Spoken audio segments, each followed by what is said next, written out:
அஸ்ஸலாமு அலைக்கும் வரஹ்மத்துல்லாஹி வபரகாத்துஹு. Welcome to Tamil Islamic Hidaya. வெள்ளிக்கிழமை அன்னைக்கு நீங்க கேக்குற துவாக்கு அல்லாஹு தாலா நிச்சயமா பதிலளிப்பான். உடல்நிலை சரியில்லாதவங்களும் பிரத்யேகமான தேவைகளை நிறைவேற்றவும் இமாம் சொஹ்ரவர்தி ரலியல்லாஹு தஆலா அன்ஹு சொன்ன ஒரு குர்ஆனிக மருந்த பத்தி பார்க்கலாம். அஸ்மாவுல் ஹுஸ்னால இருக்கிற முதல் பேரு யா அல்லாஹு. நாமங்களில் சுல்தானான நாமம்தான் யா அல்லாஹ் என்பது. வெள்ளிக்கிழமை ஜுமா பாங்கு கொடுத்ததுக்கு அப்புறமா யா அல்லாஹ் என்று 200 முறை ஓதுங்க. இந்த இடத்துல நீங்க 2 விஷயத்த ஞாபகத்துல வைக்கணும். ஒண்ணு, நீங்க குளிச்சு சுத்தமான உடைகளை அணிந்துதான் நீங்க ஓதணும்.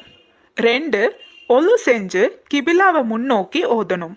இப்படி நீங்க சொல்றது மூலமா உங்களோட நோய்கள் குணமாவது மட்டும் இல்லாம உங்க தேவைகளும் நிறைவேறும்.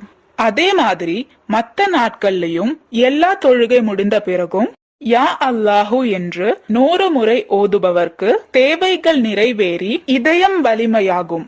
அது மட்டும் இல்லாம இபாதத்துகளை அதிகம் பண்ணற மனப்பான்மையும் வரும். அல்லாஹு தாலா இந்த திக்ர ஓதுறவங்களுக்கு அதன் கூலியை உடனே கொடுப்பானாக.